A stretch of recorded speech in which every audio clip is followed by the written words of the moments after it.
السلام عليكم ورحمة الله وبركاته. سو dhawaad asxaabi ku soo dhawaada channelkeena Green Media. Maxaa keenay in waqtigan la joogo la isku qabsado magaalada Saylac? Saylac waa magaalo taariikhi ah taasi oo jirtay qarniyo fara badan. Saylac waxa ay ka mid tahay meelihii u horeeyay ee diinta Islaamka soo gasho Afrika.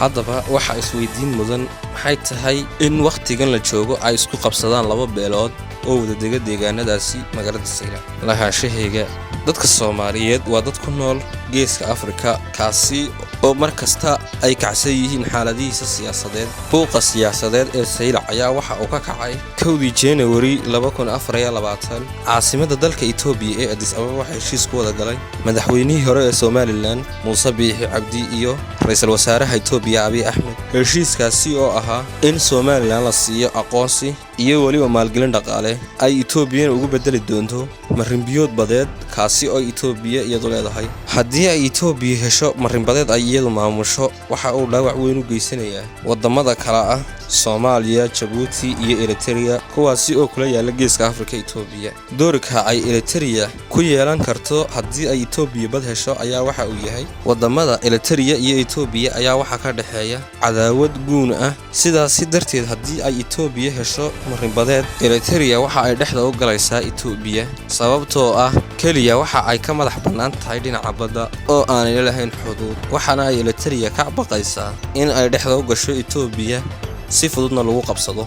Doorka ay Djibouti ku leedahay haddii ay hesho Itoobiya bad, Itoobiya waxa ay kala soo degtaa alaabaha ay soo dhoofisato iyo kuwa iyadu dhoofineysaba dekedaha dalka Djibouti. Djibouti ayaa ka hesha dhaqaale dhan 500 milyan sanadkii. Haddii ay hesho Itoobiya bad ay leedahay waxa ka baxaysa dhaqaale dhan 500 milyan oo ay ka heli jirtay Djibouti. Sidaas darteed waxdan iguma jirto in ay hesho deked kale wadanka Itoobiya. Djibouti doorka ay ku leedahay Soomaaliya, Somaliland maaha qaran madax bannaan. Caalamku waxa uu aqoonsan yahay in ay ka tirsan tahay Soomaaliya. Sidaas darteed waxa qaranjab ay ku tahay in iyada oo wax laga weydiin Soomaaliya dhulkeeda wadan kale uu ka helo bad ayna iyadu siinin. Maxaa keenay in waqtigan la isku qabsado buuga xeer ciise ee ka dhici lahaa magaalada Saylac? Madaxweynaha Somaliland Cabdiraxmaan Maxamed Cabdullaahi Cirro ayaa waxa uu 26 bishii January ka degay dalka Imaaraadka Carabta taasi oo la soo galay heshiisyo